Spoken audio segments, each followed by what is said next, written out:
Scene 1278. Radyo Pilipinas.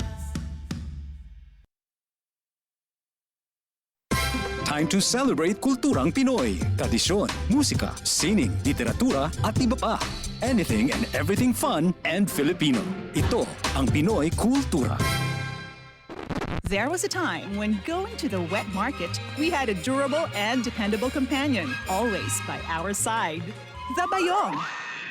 It is a kind of bag that is originally and proudly Philippine-made. Ginagamit natin ng madalas simula pa ng Spanish era.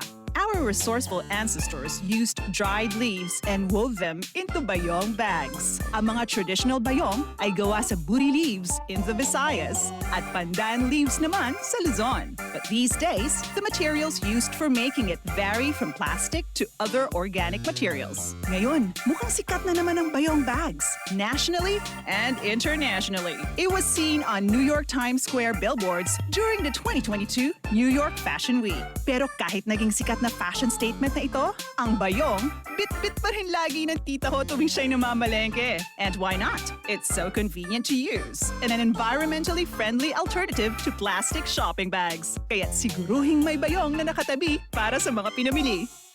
Yan ang Pinoy Kultura because our culture is cool. Nako, umuulan na naman. Pahirapan na naman sa pagpasada. Huwag kang mag-alala.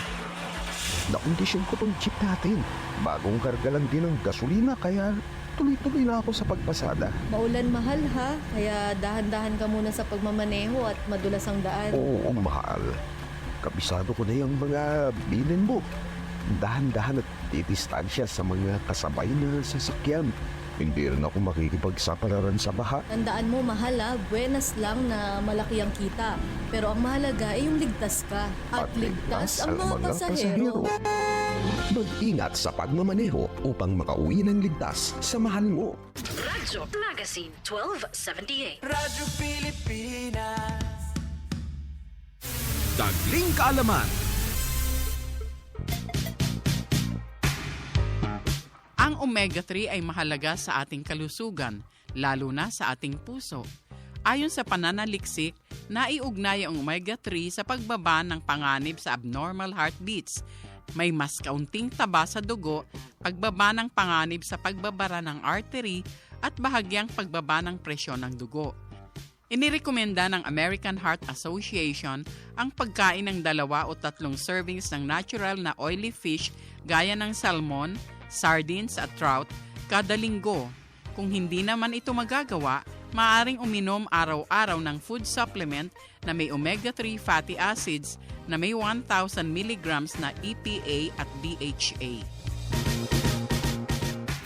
Dagling kaalaman. Serving the Republic of the Philippines for more than 75 years. Ito po ang Presidential Broadcast Service. Radyo Magazine 1278. Bubungad sa umaga. Trending issues na pinag-uusapan. Mga programang aabangan. Agahan hanggang hapunan. Siksik sa impormasyon. GIS, your General Information Station. Radyo Magazine 1278 AM. Radyo Pilipinas. Radyo Publiko. Radyo Pilipinas. Golden Heart, puso para sa seniors. Alauna na, Golden Heart na. Mapapanood at mapapakinggan na ang Golden Heart, puso para sa seniors sa Radyo Magazine 1278 kHz AM. Ito ang programang magbibigay ng boses sa ating senior citizens at pagpapalaganap ng mahahalagang kaalaman na makakatulong sa kanilang pang-araw-araw na buhay. Hosted by NCSC Officer in Charge and Commissioner Dr. Mary Jean P. Loreche. Ito ang Golden Heart, puso para sa seniors. Alauna na, Golden Heart na! sa ating programang Golden Heart, Puso para sa Seniors. We have a very beautiful episode sa araw na ito kasi meron po tayong mga kaibigan na kasama po natin sa ating programa na ito. Ako po si Dr. Jean Loreche, ang Officer in Charge at Commissioner ng National Commission of Senior Citizens. So sa araw na ito po, ang ating pag-uusapan actually ay ang mga tungkol sa diskwento pang senior citizen. Di ba? Sa titulo pa lang po, masayang-masaya na tayo. Hindi lang natin pag-uusapan ang diskwento sa mga pang-araw-araw na pangangailangan natin dahil yan po ay nasasakupan ng Department of Health at Department of Trade and Industry. Sila po ang magiging panauhin natin mamaya. Subalit sa oras na ito po muna ay gusto kong anyayahan kayo na kami ay subaybayan, sabayan. Kasama ko po ang dalawa kong kapwa commissioner. Andi dito po si Commissioner Rainier Cruz, General Rainier Cruz at si Commissioner Oda Crodeles. Maya-maya po sila po ay atin pong tatanungin kung anong mga meron ganap doon sa kanilang mga rehiyon. So unahin ko po, magpasalamat muna tayo kay Director Fernando Amparo Sanga, ang Presidential Broadcast Service Head, at si Ma'am Marinela Texon sa Station Manager ng Radio Magazine. So unahin po natin ang ating mga updates doon po sa atin sa ibaba. Unahin po natin ang ating updates on the expanded centenarian cash gift. Nasaan na kaya tayo ngayon para dito sa ating tinatawag na expanded centenarian cash gift? Ang atin pong first quarter report for 2025, makikita po natin na meron na tayong total na nabigyan na 34,467 beneficiaries. At kung titingnan po natin ang breakdown, iilan kaya ang 80 anyos? 17,561. Ang 85 years old, 11,019. Ang 90 years old, 4,347. At ang 95 years old, 1,280. At ang 100 anyos ay 260. Sa total amount po na naibigay na po natin ay 448,920,000. Yan po ang ating update sa ating expanded centenarian cash gift. Ngayon, gusto ko lang pong ipauna sa inyo ang aking anunsyo na tayo po ay tatanggap na ng mga application para po sa mga birthday celebrants ng March 17, 2024 hanggang June 30, 2024. So tandaan po natin, kung pasok po kayo doon sa aking binanggit na buwan at petsa, pwede na po kayong dumulog sa ating mga local government units, sa OSCA, sa ating social welfare development offices, at sa ating pong tanggapan at the regional level. So tingnan po muna natin ang very successful story ng ating pong isa sa ating recipient sa ating expanded centenarian, si Ma'am Hermelina Lorica. Panoorin po natin ito.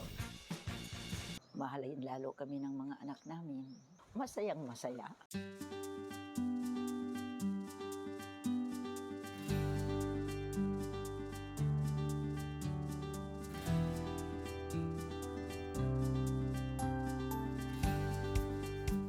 Ako si Hermelina Liansana Lorica, January 4, 1945. Ginagawa ko, ganyan, maglinis dyan sa bakuran. Nagtatrabaho ako. Yun ang ginagawa ko para makalimutan ko kung mayroon akong mga nai-stress ako. Ayun, nag-handicraft ako. Nag-BHW ako nihin. Yun na lang, nalilibang ako doon. Awa ng Diyos. Siyempre, minsan makakalimutin ka na.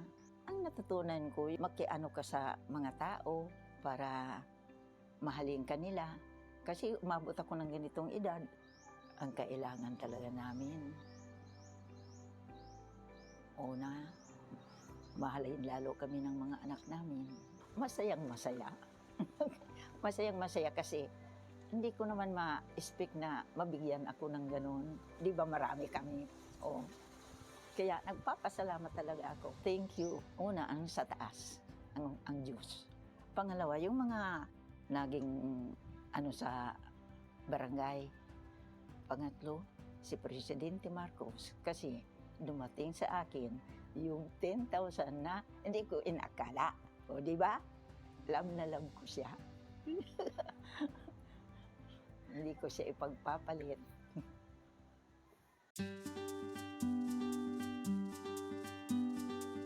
Moni sa isa sa ating beneficiary, si Ma'am Lorica na 80 years old po mula sa Albay. So ngayon, puntahan ko ang ating mga panauhin. I have here Commissioner Odac Rodeles. Magandang hapon sa iyo, Commissioner Odac. Magandang hapon po sa Kumkum Loreche at saka sa lahat ng mga nanonood sa programang ito, lalong-lalo na ang mga minamahal namin mga senior citizens. Okay, and then si Com Jen, andito po si Commissioner General Rainier Cruz, isa po sa ating mga commissioners din. Magandang hapon po, Commissioner Dr. Jean Loreche at sa mga nakikinig dito po sa napaka-informative na programang Golden Heart ng PTV4. At ito ay programa natin, Com Jen and Com Odac, para sa National Commission of Senior Citizens. Unahin ko po, saan po ba matatagpuan ang inyong opisina kung sila ay may kailangang itanong o kaya may mga kailanganin po silang malaman mula sa inyo, Commissioner Odac Rodeles? Oh, well, ako ay isang commissioner in charge sa Eastern Visayas Region, particularly Region number 8. Ang office namin, yung regional office, ay pwede ninyong puntahan sa second floor, Cebu CFI Building, Barangay Kinapunan, Palo, Leyte. Pero aside from this, mayroon din kaming satellite office. Ito sa Tacloban, sa Leyte in particular. Pero sa Samar, mayroon din kami. Sa Borongan naman, ang address ng ng office namin ay Amboy Street, Barangay Songko, Borongan City, Eastern Samar. Ibig pong sabihin, Com Odac, ay palibot po sa Region 8, ay kumpleto po ang inyong mga lugar kung saan pwede silang lumapit. Of course, pwede rin po lumapit sa sa OSCA, sa MSWD or CSWD. Kaya pwede yan. Okay. Tingnan naman natin si Com Jen. Saan naman po ang inyong mga opisina, Com Jen? Okay, ang area po na toka sa akin ay ang regions Calabarzon, Mimaropa at Bicol.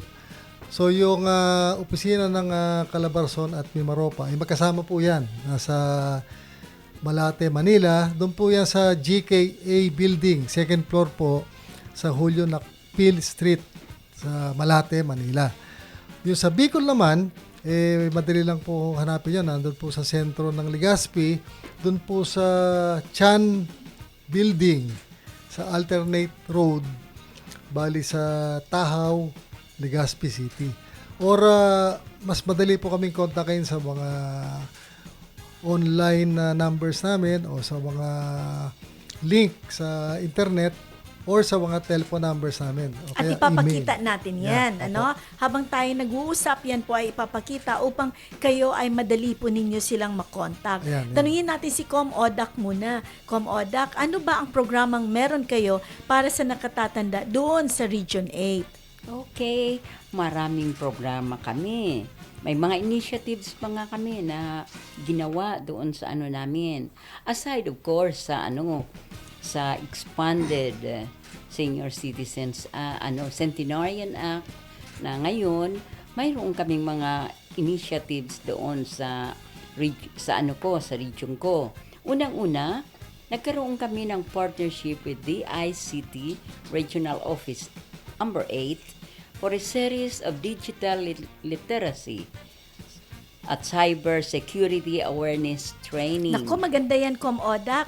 Kasi pag sinabi mong digital literacy, gusto nating sabayan ang ating mga nakatatanda na hindi sila ma-scam, 'di ba? Habang sila ay nagfe-Facebook o kaya naman sila ay nakakaengkwentro ng kung ano-ano doon sa Facebook. Usong-uso kasi ngayon yung scam na yan. So yung digital literacy na yan ay isa sa napakaganda na ginagawa nila COMODAC. Pero aside from dyan, COMODAC, meron kaming bagong balita na nilatag na natin dito sa ating programa ay yung tungkol sa inyong darating at parating pa na elderly home. Yes, Com. May mabait talaga na private person na nag-donate sa amin ng 1.2 hectares. Ito sa Libagon, Leyte. Yun, ang purpose noon ay magkaroon naman ng home for the elders. Kasi ang mayroon lang ay ang Luzon, dalawa, na government. Ito, government. I'm referring to government home for the elders. Sa Mindanao, dalawa. Pero sa Visayas region, maski isa wala. Kaya ito ngayon ang umpisa na magkakaroon kami ng home for the elders. At ito, COMODAC, ay hahanapan natin ng pondo sa pamamaraan ng ating pakikipaglabi sa ating pamahalaan, hindi po ba? At when we do that, then it will be the first of its kind in the entire country na under sa National Commission for Senior Citizens. Hindi po ba?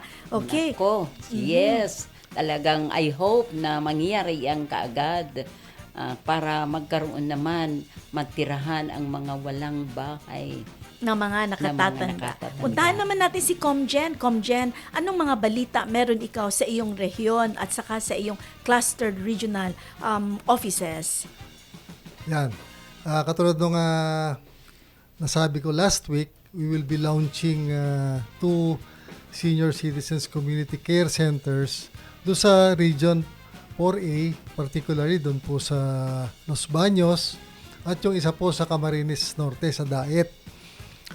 Napakaganda pong program to kasi gawa na po yung mga buildings, kumpleto na po yung mga equipment. Ang kulang na lang ay yung formal launching. So, in-expect po natin to this month. Inayos na po natin yung coordination. Opo. So aside from diyan, tingnan natin po, may mga katanungan ang ating mga netizens. So either si COMODAC or si Comgen ang sasagot nito. Una, pwede po ba na ibigay na lang ang aming cash gift sa pamamagitan ng ATM? So sinong gusto sumagot niyan? COMODAC? Iniisip na pa namin pa yan na talagang sana magkaroon. Anyway, noon nagkaroon naman na yan ng ATM ang mga matatanda. Kaya lang, may mga problema ito. Lalo na, ang mga matatanda, I am talking in ako mismo, because matanda na rin ako, 83 years old ako, nakakalimutan ang PIN. Kaya, mamaya, mag-check na naman yan doon sa Samar. Especially, I'm talking of Samar. Ang land bank, iilan lang sa ATM. Ang mas gusto talaga ng mga senior, lalo na yung 80, 85, 1995, na cash ang ibigay sa kanila. Ito, para lang naman makatulong din yung nasa cities, mas madali yon. Alam mo, COMODAC, yung sinasabi ninyo na natutuwa sila tungkol dyan. Alam mo, we are, partners in this and privy.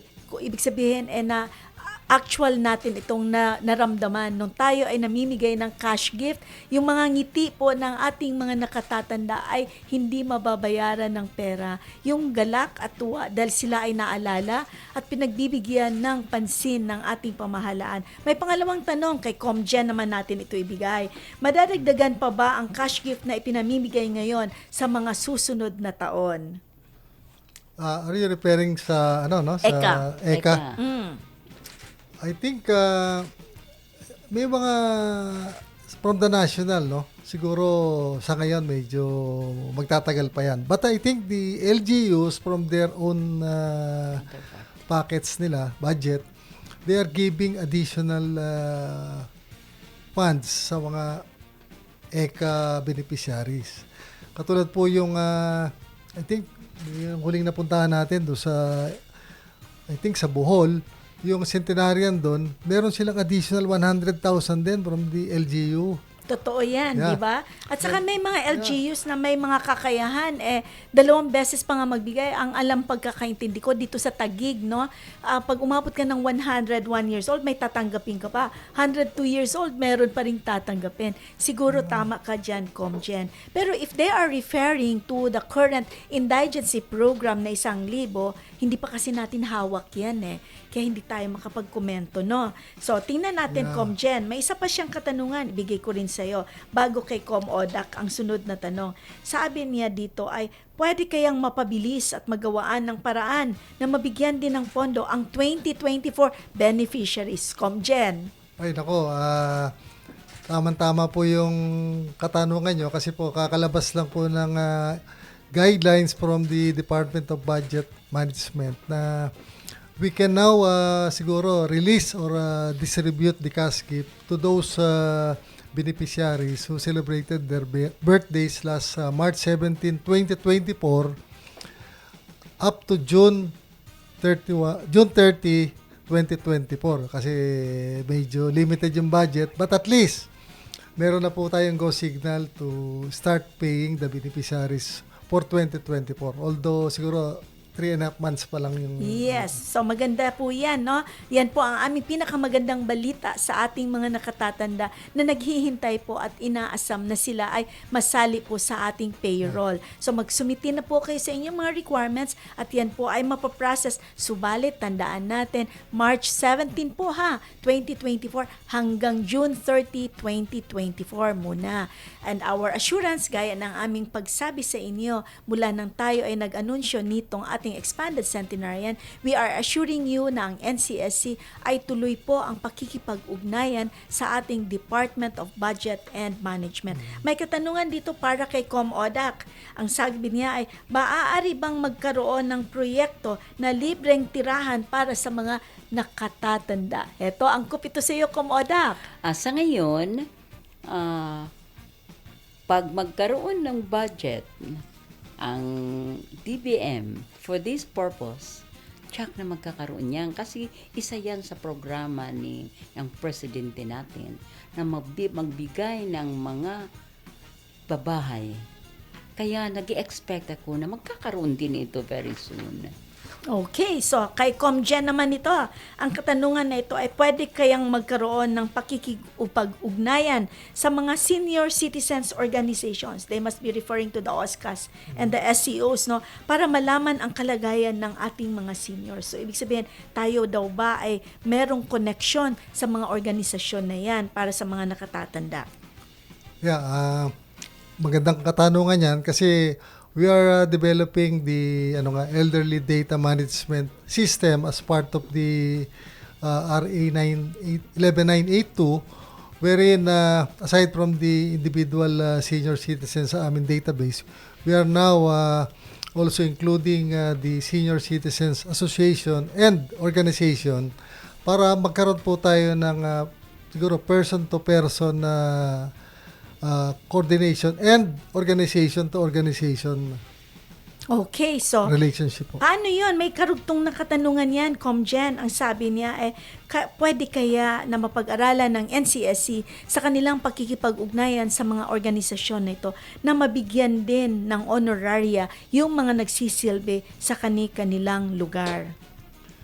Actually, yung relasyon po ng NCSC sa LGU ay medyo inaayos pa namin. Kasi sa ngayon, ang LGU is under the DILG and the NCSC is under the Office of the President. So wala po kaming direct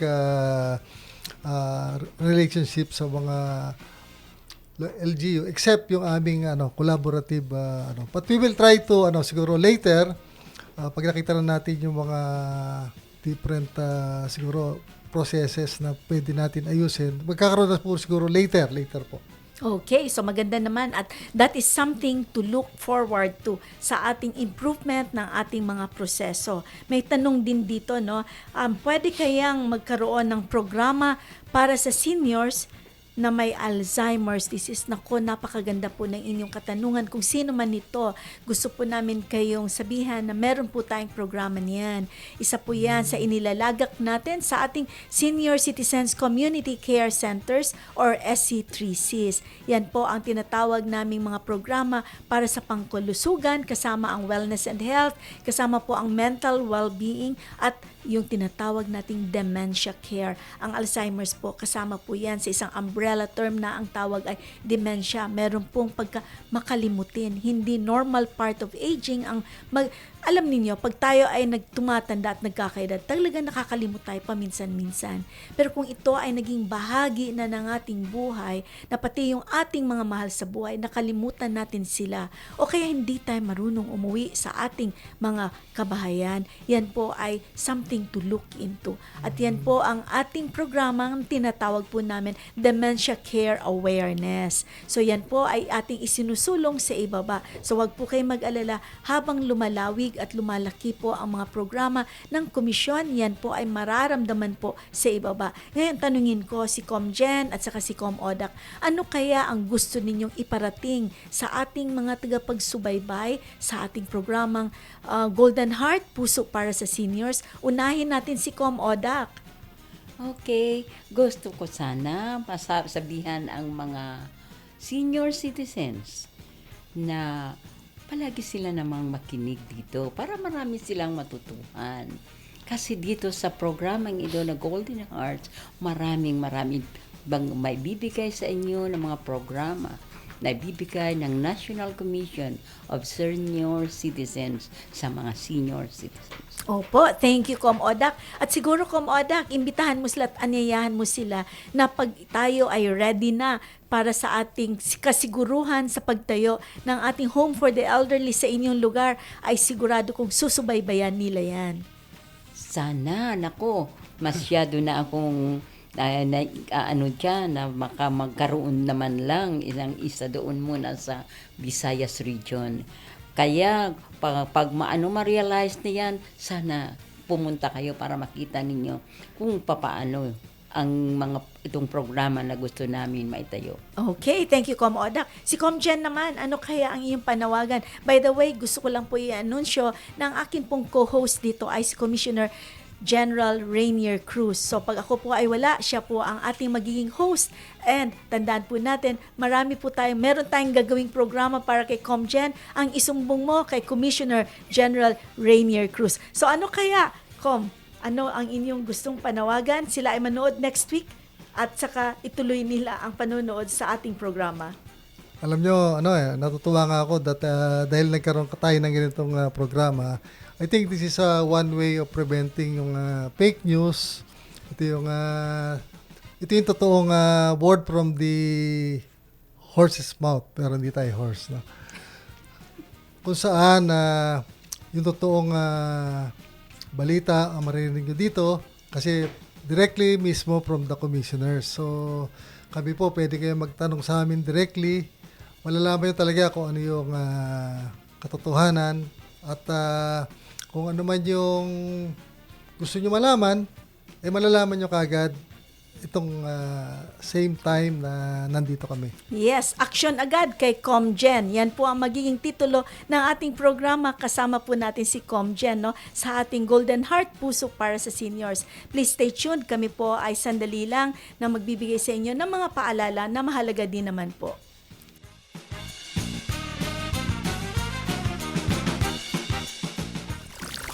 Serbisyong kailangan, direkta mula lokal na pamahalaan. Mamangha sa mayaman nating sining, kultura at kasaysayan. Radyo Magazine, 1278 AM. Radyo Pilipinas. Radyo Publiko.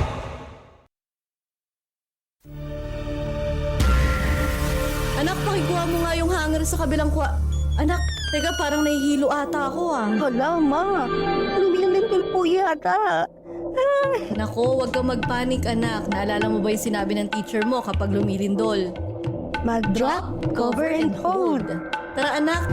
Dito tayo sa ilalim ng lamesa at safe dito. Nay, yung pintana.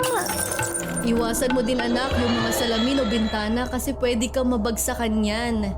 Opo, ma. Oh, grabe. Kinabahan ako to na.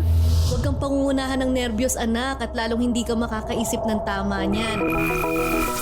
O tapos na yung lindol, kailangan na tayong lumabas agad-agad ng bahay. Sige, ma. Tara po. Naku anak, teka, kunin mo na muna yung emergency go bag mo para handa na tayo sakaling kailangan natin mag-evacuate. Got it, ma. Thank you po sa reminders. Ano na lang ang gagawin ko kung wala ka? Asus, ang anak ko talaga. Sa panahon ng sakuna at emergency, manatiling kalmado at laging alerto. Radyo Magazine 1278. Radyo Pilipinas. Time to celebrate kulturang Pinoy. Tradisyon, musika, sining, literatura at iba pa. Anything and everything fun and Filipino. Ito ang Pinoy Kultura. There was a time when going to the wet market, we had a durable and dependable companion, always by our side. The Bayong. It is a kind of bag that is originally and proudly Philippine-made. Ginagamit natin ng madalas simula pa ng Spanish era.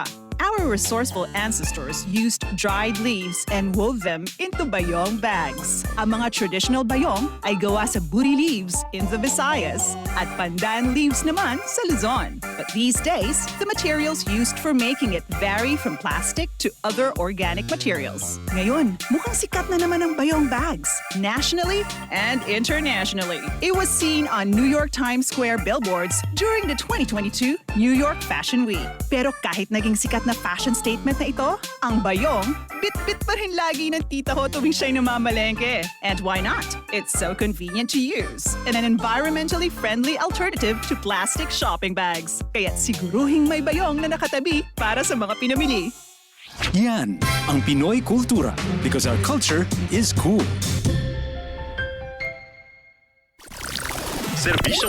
Serbisyong kailangan, direkta mula lokal na pamahalaan. Mamangha sa mayaman nating sining, kultura at kasaysayan. Radyo Magazine 1278 AM. Radyo Pilipinas. Radyo Publiko. Golden Heart, puso para sa seniors. Alauna na, Golden Heart na.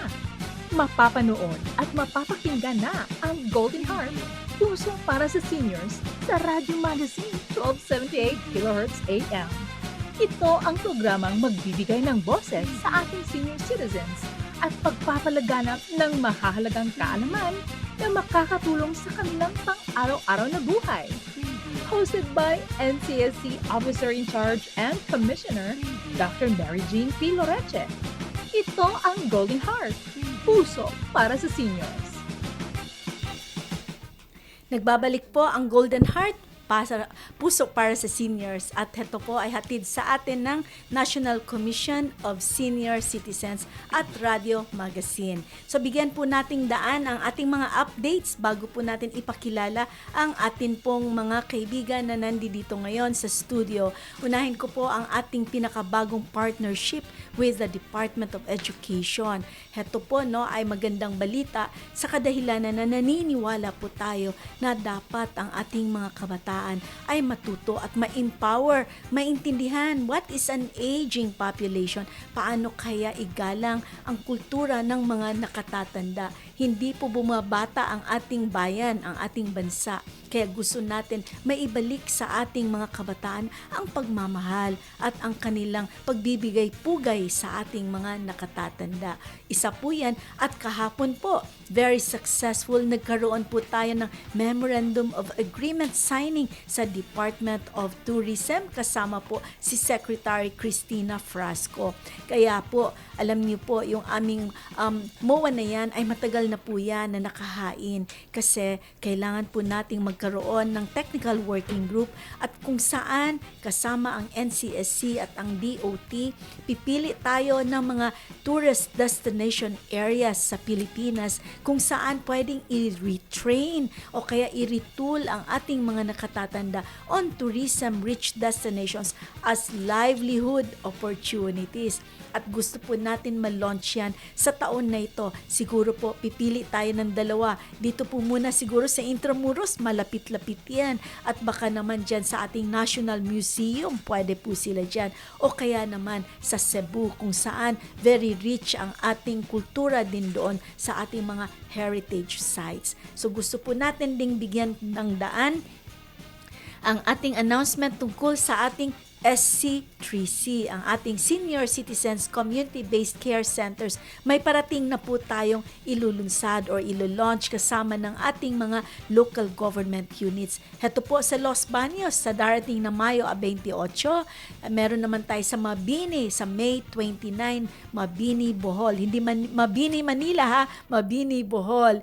Meron tayo sa May 30 sa Ubay, Bohol at saka sa June 11 sa Daet, Camarines Norte. Heto po ang pinakamahalaga, isa sa ating programa ng NCSC kung saan ang approach po natin ay holistic, kung saan lahat ng pangangailangan ng nakatatanda ay nasa iisang lugar lang. Tandaan po natin na ang ating mga nakatatanda, hindi lang po yan ayuda, kundi kailangan mga programa kung saan angkop sa kanilang pangangailangan at kung saan lahat ng national government agencies, kagaya ng Department of Health na kasama natin ngayon, ang Department of Trade and Industry, kasama din natin sila upang pangalagaan ang ating mga nakatatanda.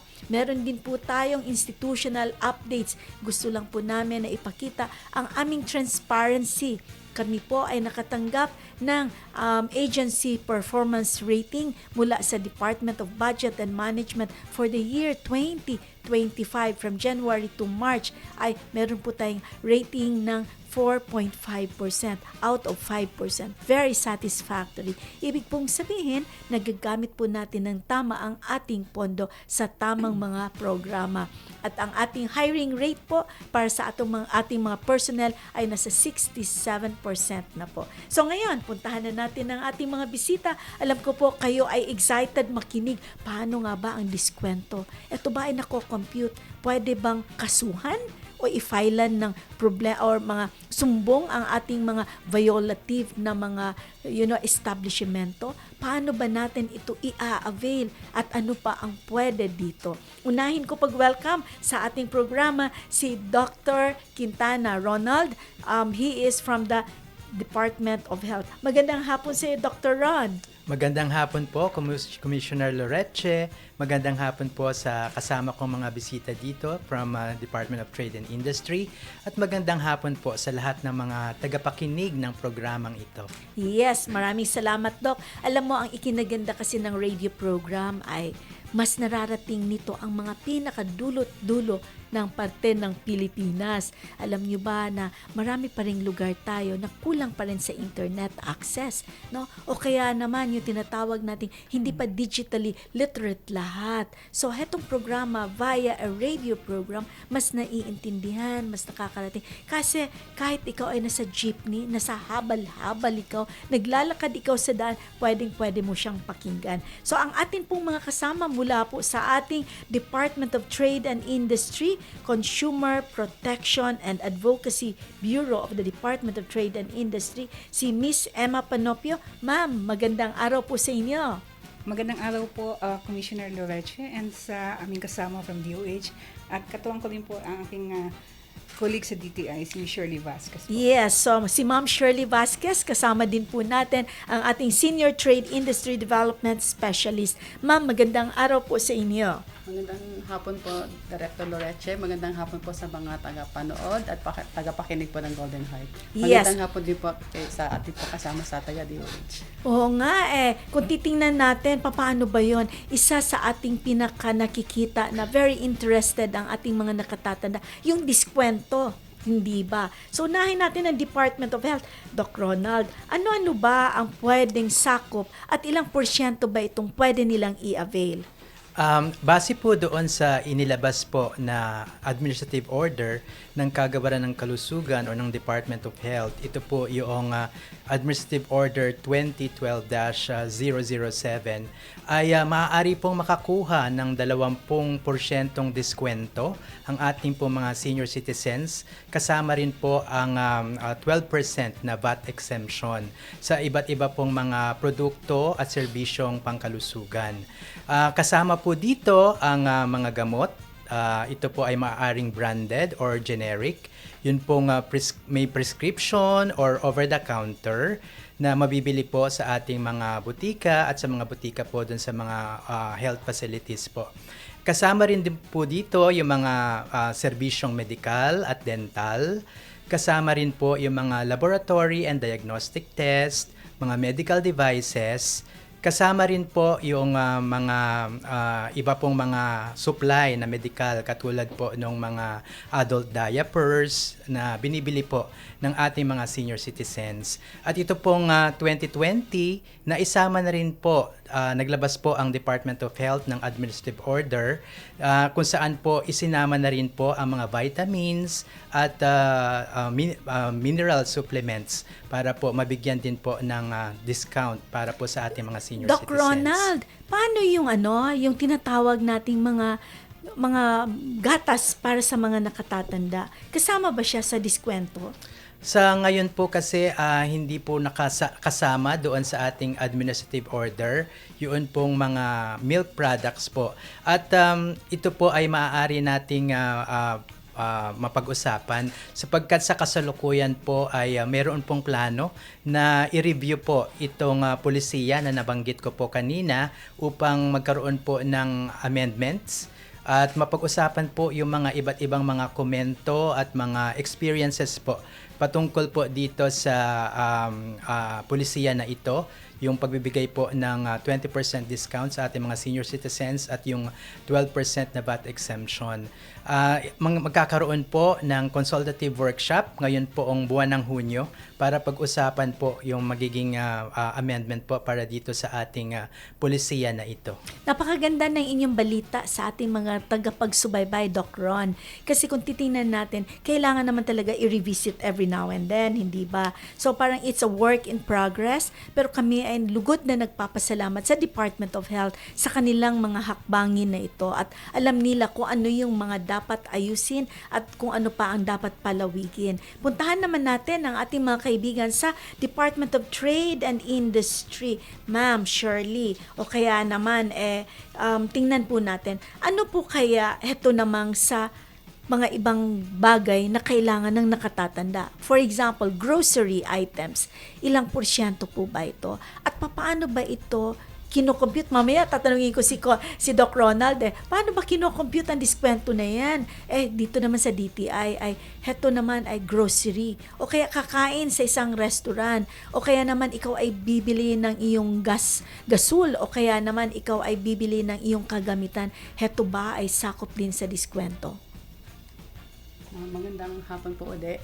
Ayon po ma'am sa Section 2A and B ng Joint Administrative Order ng 24-02, na-sign po ito noong 25 March 2024. Kasama po namin dyan po ma'am yung representatives ng DA at DOA sa pagbalangkas po ng amendments po ng dati pong JAO. So, may 5% po na diskwento na may ibibigay po sa ating mga senior citizen. Kasama din po dyan yung person with disability. At doon po sa JAO po, meron po tayong mga nakalista po na under Section 2A, yung mga basic necessities po. At Section 2B po, yung mga prime commodities po. So nabanggit nyo po kanina, Director, kasama po doon yung LPG, kerosene po. Marami po siya actually, Doc. Ay, Director. Ano lang muna natin, himayin natin. Pag sinabi mong basic, what does it refer to? Pag sinabi mong prime or premium, ano naman ito? Para more or less maintindihan nila, basic ay pang-araw-araw na pangangailangan, yung isa ay hindi naman. Sige. Yung pong basic necessity po, ito po yung mga talagang daily needs po ng mga senior citizens. Yung prime po, ito po yung mga hindi naman kailangan pero hindi naman po ganoon kailangan. Pag sinabi mong basic ay kunyari pagkain, hindi ba? Basic po yes, 'yon. Pag sinabi mong diaper, basic din 'yon kasi nandoon 'yun sa Department of Health Actually, ma'am, yung pong diaper po before po nasa DTI po yan. Kaya lang po napunta po sa DOH gawa ng para po magkaroon po sila ng 20% discount po. Kasi mas malaki sa kanila. Yes po. Yung sa inyo 5%. 5% lang po, hindi po and kasama then hindi si kasama ang VAT doon, no? Hindi siya VAT exempt. Hindi po kasama yung VAT. May VAT pa rin po. So paano yun, Ma'am Emma? So sabi 5% yung galing sa inyo. Paano po yung sinasabi nating every week parang naririnig ko yan pag ako ay nag-grocery. Merong 125 pesos worth of goods na bibilhin mo sa grocery na ililibre sa'yo. Kailangan ba yung 125 na yan ay may nakalista kung ano lang yung pwedeng pagbawasan noon? Commissioner, yun pong bibilhin nyo, yung pong mga nakalista na basic necessities and prime commodities. Yung pong 125 pesos po, dati po 65 pesos yan. Yan po yung total discount per week na pwede pong yun, ano? mag-grant sa senior citizens. Ganun. And that's already 500 pesos a month. Kasi 125 every week eh. So 250 dalawang linggo, so 500 a month na pwede. Hindi siya po pwede na isang beses lang kasi ako mamili sa isang buwan. Hindi pa po pwede na yung 500 ko ay gagamitin ko siya dahil isang beses lang naman ako mamili. Maaari din po siyang gamitin pero may condition po. Ano yun? Magagamit niyo po yung discount na 500, dapat po meron po kasamang 4 na uri ng basic necessities and prime commodities doon sa bibilhin ninyo. At ano-ano itong 4 na ito para alam ng ating mga tagapagsubaybay? Actually, ma'am, doon sa listahan po ng JAW 2402 sa section 2, nandun po nakalista yung mga basic necessities and prime commodities. Bigas. Mga bigas po. Asin. Meron po. Ang isda ba? Tinapay. Ang isda, pwede? Yes po. Ang sardinas, kasama din siya. din po. Ang noodles.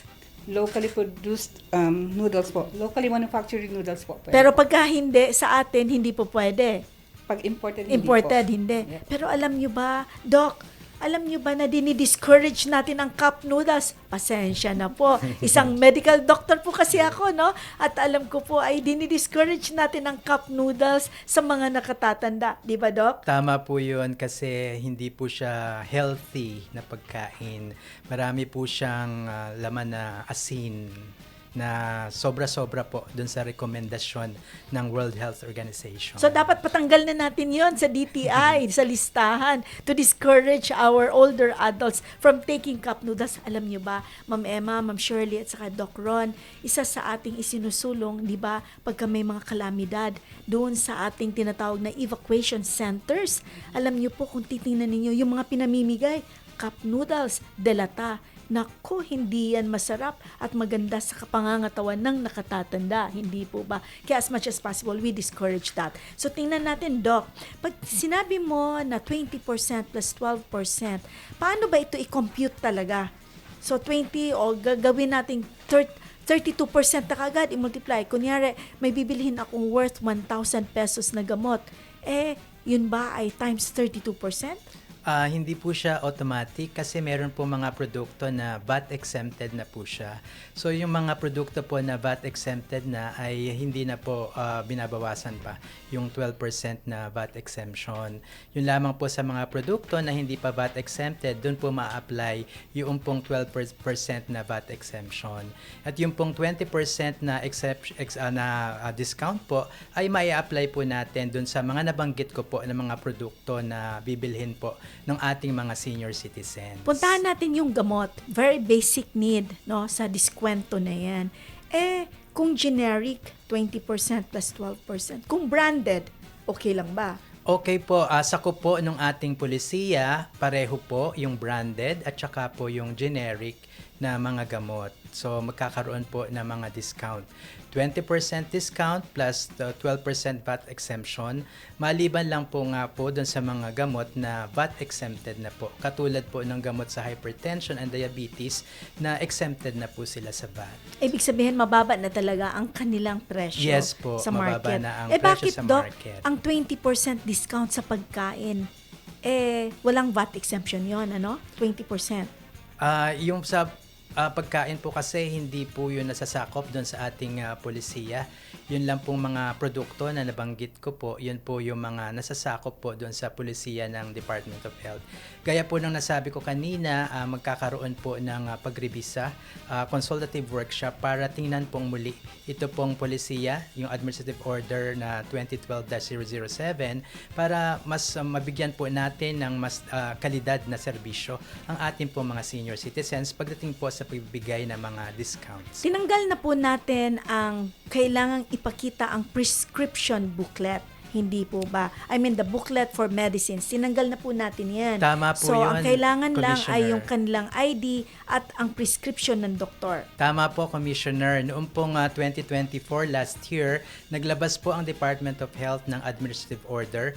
Ito po yung 2024-0017 na kung saan po hindi na kinakailangan pa na magpakita or magdala ng purchase booklet ang ating mga senior citizens sapagkat naunawaan po ng Department of Health na ang gusto po ng Department of Health ay talagang matulungan ang ating mga senior citizens. Kaya po tinanggal na po yung requirement na pagdadala po ng purchase or pagpapakita ng purchase booklet po. Thank you. Maraming salamat niyan. Tingnan natin sa atin naman sa DTI, ma'am. May booklet pa kasi tayo hindi ba?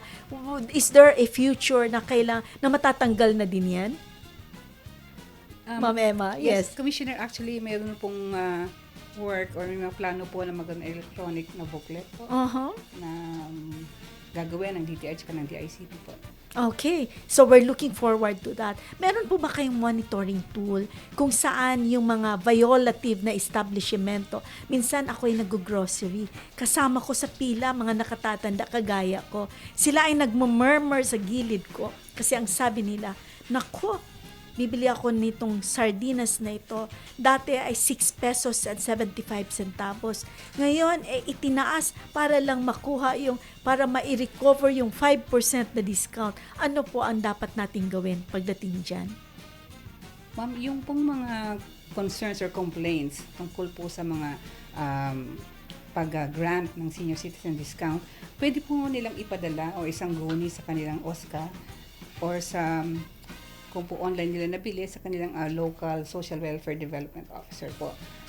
Kung saan po sila nakatira or kung saan po nandoon yung establishmento, pwede po sila mag-complain. So pag nag-complain po sila tungkol dyan, ano ang magiging action ng DTI? Meron ba kayong police power? Meron ba kayong pwedeng gawin doon sa establishmento na hindi sumusunod, Ma'am Shirley?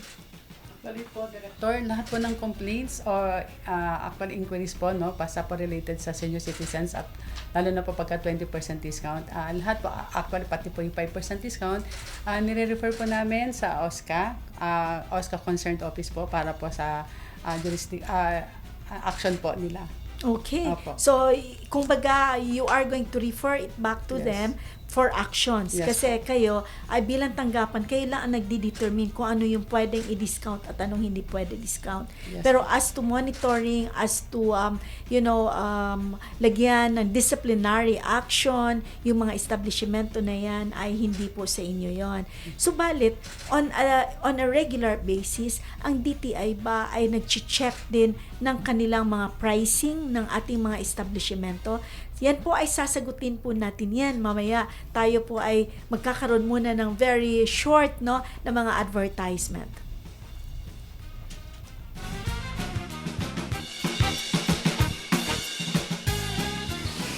World class na tanawin. Explore na natin.